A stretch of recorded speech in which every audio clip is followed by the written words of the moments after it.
যদিও আল্লাহর বান্দা, কিন্তু পেশাটা হলো হারাম কামাই। মানুষের বাড়ি বেড়ে যে চুরি করতে করতে তার পেট ভরে নাই। ভাবলেন দেশের রাষ্ট্রপ্রধান যে মসজিদে নামাজ পড়ে, ওই মসজিদে দামি দামি মোবাইল থাকতে পারে। তৎকালীন জামানায় দামি মোবাইল ছিল না, কিন্তু মানুষের হাতে ক্যাশ টাকা থাকতো। সুযোগ পাইলে মানুষের পকেট থেকে টাকা নিয়ে যাও। দামি জুতা পরিধান করে কেউ মসজিদে ঢুকলে জুতা দান বাক্সে রাইখা যখন, তথা জুতার বাক্সে রাইখা যখন নামাজে দাঁড়াবে, তখন জুতাগুলো নিয়ে আমি ভেঙে যাব। এমন জুতা চোর সমাজে আছে না নাই? শাহী মসজিদে ঢুকছে, নামাজ পড়বে, উদ্দেশ্য নামাজ পড়া নয়, চুরি করা। হঠাৎ করে একটা আওয়াজ তার কানে আসলো, শাহী মসজিদে ওই দেশের রাষ্ট্রপ্রধান নামাজ পড়তে আসছে। ওই রাষ্ট্রপ্রধান যখন নামাজে দাঁড়াবে, আর কিছুক্ষণ আগে প্রজার সাথে কথা বলতেছে। কি কথা বলতেছে? কথাগুলো চোরের কানে চলে আসছে। সুবহানাল্লাহ। শাহী মসজিদের নিয়ম হলো, যেই মসজিদে বাদশাহ নামাজ পড়বে, বাদশাহ সেখানের ইমামতি করবে। যেমন মদিনা রাষ্ট্রের প্রধান ছিলেন আল্লাহর হাবিব রাহমাতুল্লিল আলামিন, মসজিদে নববীতে তিনি ইমামতি করতেন। আল্লাহর হাবিব দুনিয়া থেকে চলে গেলেন, বিদায় হয়ে গেলেন। হযরতে আবু বকর সিদ্দিক রাষ্ট্রপ্রধান, তিনি ইমাম ছিলেন। পর্যায়ক্রমে অন্য সাহাবীরাও ইমামতি করতেন। শাহী মসজিদে ইমাম সাহেব ইমামতি করবেন।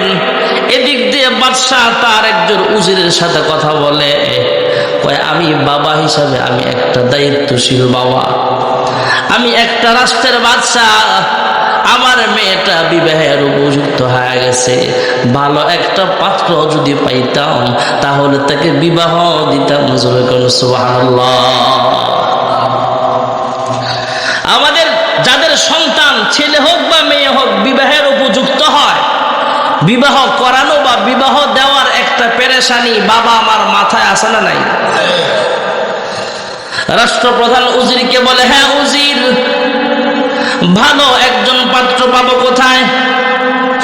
যে পাত্রটা এমনি দেখতেও সুন্দর হবে, আবার পাত্রটা ধার্মিক হবে, একটা পরহেজগার আল্লাহ ভীরু, একটা এমন আল্লাহর বান্দা পেতে চাই যে আল্লাহর গোলামের সাথে আমার মেয়েটাকে বিবাহ দিব।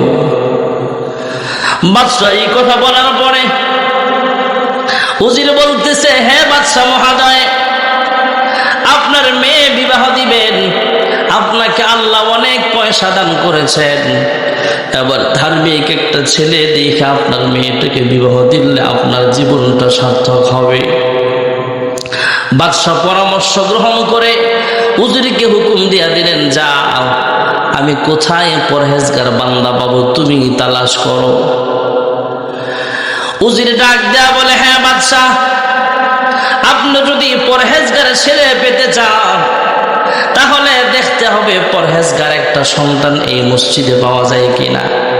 এই মসজিদের মুসল্লিদের ভিতরে না পাওয়া গেলে অন্য মসজিদে যাব, দেখব 5 ওয়াক্ত নামাজ কোন মুসল্লিটা ইয়ংম্যান যুবক কেমন আছে, অবিবাহিত যুবক, যে যুবকটা 5 ওয়াক্ত নামাজ তাকবীরে উলার সাথে আদায় করে, বুঝতে হবে এই লোকটাই পরহেজগার। জোরে করুন সুবহানাল্লাহ।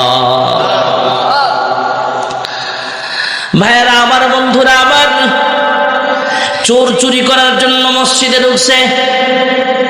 বাদশাহ মেয়ের জামাই তালাশ করার জন্য উজিরকে বলে, উজিরে ডাক দেয়া বলে, হ্যাঁ বাদশাহ মহোদয়, 40 দিন পর্যন্ত কোনো আল্লাহর বান্দা তথা যুবক পাত্র যদি তাকবীরে উলার সাথে নামাজ পড়ে, বুঝতে হবে এই যুবকটা একটা পাক্কা পরহেজগার।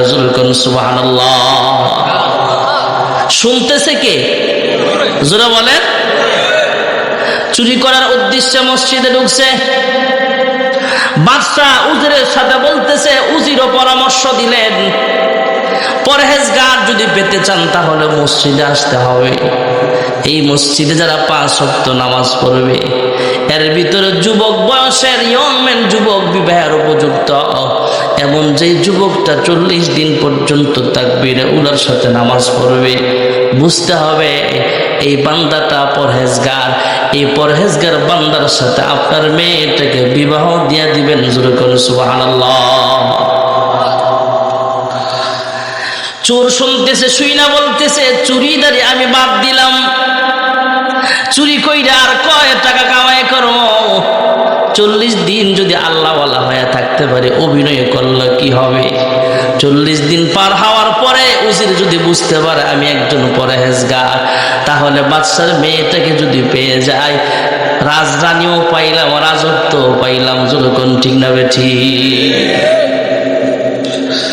চোর এবার মনে মনে বড় খুশি হয়ে গেল, বাদশার শাহী মসজিদে আমার চুরি করার দরকার নাই, গ্রামে চুরি করতে যায় কত মাইর খাইলাম। এমন চোরও আছে না নাই? কত মাইর খায়, মাইর খাওয়ার পরও চুরি করে। গ্রামে চোর তো আসিল মাশাআল্লাহ, আপনাকে দেশও নাই, আমগো এলাকায় একটা পাইছিল এমন, দুধে পানি মিশায়। আসলে হুজুরে কয়ে দিছে, এই চাচা আপনি কিন্তু এই গ্রামের বদনাম করেন না, সবাই আপনার নামে বিচার দেয়, আপনি বলো দুধে পানি মিশান। মহিষাল বাজারে আপনি ধরা খাইছেন কয়েকবার, গ্রামের বদনাম, আর দুধে পানি মিশাইন না। হুজুর ঠিক আছে হুজুর, আপনার কথা রাখলাম, আজকের থেকে ওয়াদা আর দুধে পানি মিশাইলাম না। পরের দিন আসরের ওয়াক্ত হুজুরে না পাইরা মুসল্লির আয়া ধরছে, হুজুর আজকে অত ধরা খাইছে। হুজুরকে কেউ আপনার না কালকা কয়ে দিলাম, হুজুর এই যে কান ধরছি তওবা, আমি দুধের সাথে পানি মিশাই নেই আজকে। তাহলে কি করছেন, ধরা খাইলেন কেমনে? আরে গ্রামের এখনো মুরব্বী আছে, দুধের বালতিতে আঙ্গুল দিলে এটা দেখা বুঝে এনে ভেজাল আছে, আছে না? অনেক বুঝিয়ে আছে এনে। আজকেও বলে ধরা খাইছেন, হুজুর আপনার ওয়াজ আমি শুনছি, আমলও করতেছি, আমি দুধে পানি মিশাই না। তাহলে ধরা খাইছেন কে? হুজুর স্টাইলটা একটু পাল্টাইছে আর কি। আগে থেকে বালতির মধ্যে আধা কেজি পানি রাখি, আর দুধের নিচে বালতিতে দুধ ধোয়, পানির লগে দুধ মিশাই, দুধের সাথে পানি মিশাই নেই। এমন আছে না? না সুরে কয় গ্রামে চেষ্টা চুরি করে আর কি করবো, শাহী মসজিদে আসলাম চুরি করার জন্য, এটা আমার লাভ নাই। 40 দিন যদি তাকবীরে উলার সাথে আমি নামাজ পড়তে পারি, আর এই মসজিদে সারাদিন বসে বসে আমি আল্লাহর জিকির করি, তাহলে বাদশার কাছে সংবাদ যাবে আমি একটা পরহেজগার আল্লাহওয়ালা। বাদশার মেয়েটা যদি পেয়ে যাই, বাদশার মেয়েটাও বিবাহ করব, আবার বাদশার ইন্তেকালের পরে রাজত্বের মালিক হতে পারবো। জোরে করে সুবহানাল্লাহ। চোর নামাজ স্টার্ট করেছে, তাকবীরে উলার সাথে নামাজ পড়ে তথা ইমামের পিছনে নামাজ পড়ে। ইমাম যখন নামাজের শুরুতে আল্লাহু আকবার বলে নামাজ শুরু করে, সাথে সাথে মুক্তাদিরাও যখন পিছনে দাঁড়ায় এভাবে নামাজে দাঁড়ায় যায়, এটাকে বলা হয় তাকবীরে উলার সাথে জামাতে নামাজ আদায় করা। আল্লাহর বান্দা একদিন পার হয়েছে, আর একদিন পার হয়েছে, উজির প্রতিদিন তালাশ করে এমন কোন আল্লাহর বান্দা আছে প্রতিদিন তাকবীরে উলার সাথে নামাজ আদায় করে। উজির খেয়াল করতে পারলেন একটা যুবক প্রতিদিন ফজর, জোহর, আসর, মাগরিব, এশা তাকবীর উলা মিস হয় না। নামাজের আগে পরে সুন্নত বিতির পড়ার পরও মসজিদে বৈশা তাসবিহ তাহলিল পরে কোরআন তেলাওয়াত করে। 1 সপ্তাহ, 2 সপ্তাহ, 3 সপ্তাহ যাওয়ার পর বুঝতে পারলেন এই ছেলেটাই বাদশার রাজকন্যার জন্য পারফেক্ট একটা সন্তান হতে পারে। এরপরে বাদশার উজির চিন্তা করলেন, দেখি এই লোকটা 40 দিন পর্যন্ত নামাজ পড়ে কিনা। 40 দিন পার হওয়ার পরে বাদশার কাছে যায় বললেন, হ্যাঁ বাদশা মহোদয়, আপনার মেয়ের জন্য পারফেক্ট একটা স্বামী হিসাবে একটা ছেলে আমি জোগাড় করে আনলাম। কাকে জোগাড় করেছ? কই এই দেশের শাহী মসজিদে একটা মানুষ নামাজ পড়ে, প্রতিদিন প্রত্যেক ওয়াক্ত তাকবীরে উলার সাথে সে নামাজ আদায় করে, পাশাপাশি তাসবিহ তাহলিল পাঠ করে, সুন্নত বিতির নামাজ পড়ার পরে নফল নামাজেও দাঁড়ায় যায়। হ্যাঁ বাদশাহ, এই ছেলেটা একটা পরহেজগার, এই ছেলেটার সাথে আপনার মেয়েটাকে বিবাহ দিতে পারেন। জোরে করুন সুবহানাল্লাহ। আগে ছিল জোরে বলে, এখন বাদশার মেয়ের জামাই হবে। বাদশা এই চোর যে লোকটা এখন পরহেজগার হয়ে গেল, এই লোকটাকে উজিরের মাধ্যমে রাজ দরবারে আনলেন। আইনা বলে তোমাকে বাদশা চয়েস করেছে, উজিরও তোমাকে সিলেক্ট করে ফেলেছে। এই বাদশার রাজকন্যা আছে একটা সুন্দরী মেয়ে, সেটাকে তোমার বিবাহ করতে হবে। এই লোকটা তো আগে থেকেই জানে, এই লোকটা তো 40 দিন আগেই জানে যে পরহেজগার ছেলে পাইলে তার সাথে বিবাহ দেওয়া হবে। এবার যখন বাস্তবতার মুখোমুখি হয়ে গেল, উজির প্রস্তাব জানাইলো, আবার বাদশাও প্রস্তাব জানাইলো, আমার মেয়েটাকে তুমি বিবাহ করো। এবারে ছেলেটা ডাক দেয়া বলে, আপনার মেয়েটাকে আমি বিবাহ করতে পারবো না। সুবহানাল্লাহ। आशिकों का क्या मजा है, माशूकों से पूछियो, शाखे गुल में क्या मजा है, बुलबुली से पूछियो। এবার বাদশা মনে করেছে, উজিরও মনে করেছে, মনে হয় দাম বাড়ায়। আমরা অনেক সময় খানা খাইতে গেলে পেটে ক্ষুধা আছে, খাবারের চাহিদা আছে, লোক যদি জিগায় হুজুর খাইবেন, আরে না, আরে খান না, আরে না, তার মানে জোর করে টাইনা যাতে বয়লে আবার প্লেট ছাড়ে না, আছে না? আমরা অনেক সময় দাম বাড়ানোর জন্য বলে উজির চিন্তা করলেন লোকটাও মনে হয় দাম বাড়ায়। বিভিন্ন ভাবে পরীক্ষা করে বাদশাও ফেল হলো, উজিরও ফেল করলো। ডাক দেয়া বলে, কিরে ভাই, এই দেশের রাষ্ট্রপ্রধানের মেয়ে রাজকন্যাকে বিবাহ করার জন্য বিভিন্ন রাষ্ট্রপ্রধানের ছেলেরা পাগল। রাষ্ট্রপ্রধানের মেয়েটাকে বিবাহ করার জন্য, রাজকন্যাকে বিবাহ করার জন্য বিভিন্ন দেশের শিল্পপতিরা পাগল। কিন্তু তুমি কেন না করতেছো বুঝতে পারলাম না।